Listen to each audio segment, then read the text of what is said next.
soit f la fonction définie sur 0 plus l'infini par f de x égale racine de x, donc f c'est la fonction racine carrée, on nous demande de déterminer le taux de variation t de h de cette fonction f entre 0 et h, avec h bien sûr strictement positif parce que h doit appartenir au domaine de définition de f et doit être distinct de 0.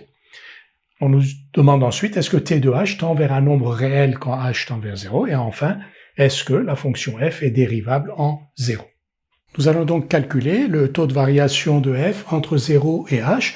h est strictement positif. T de h, par définition de t de h, donc c'est le taux de variation entre 0 et h, c'est donc f de h moins f de 0 sur h moins 0.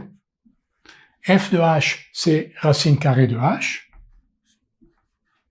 f de 0, c'est 0. Donc au numérateur, racine carrée de h, au dénominateur h, comme h est strictement positif, racine carrée de h sur h est égal à 1 sur racine carrée de h. Donc voici le taux de variation de f entre 0 et h. Deuxième question. Est-ce que, donc, t de h égale 1 sur racine de h, avec h, bien sûr, strictement positif, est-ce que t de h a une limite quand h tend vers 0? Est-ce que t de h tend vers un nombre réel quand h tend vers 0? Alors on regarde.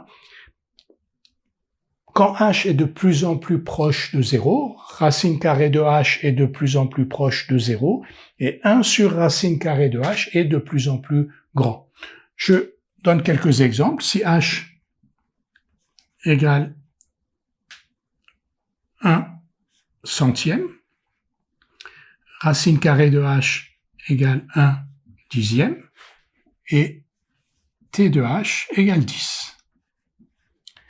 Si h égale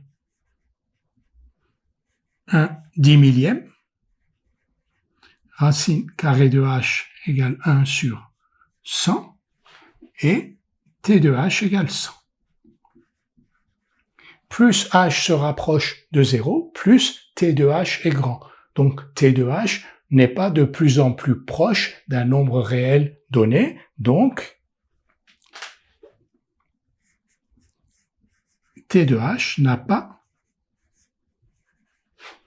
de limite finie, c'est-à-dire que t de h ne tend pas vers un nombre réel, t de h n'a pas de limite finie quand h tend vers 0.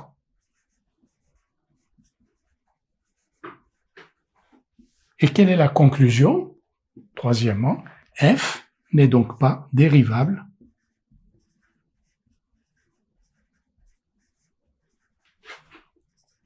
en 0. Je rappelle que si la limite de t de h quand h tendait vers 0 était un nombre réel, c'est-à-dire si quand h est de plus en plus proche de 0, t de h est de plus en plus proche d'un nombre réel L, ce nombre réel L s'appelle le nombre dérivé de f ici dans notre cas en 0, et on dirait que la fonction f est dérivable en 0. Ici, la limite de t de h quand h tend vers 0 n'est pas un nombre réel. T de h, quand h est de plus en plus proche de 0, est de plus en plus grand, donc il n'y a pas de limite finie à t de h quand h tend vers 0, donc la fonction f n'est pas dérivable en 0.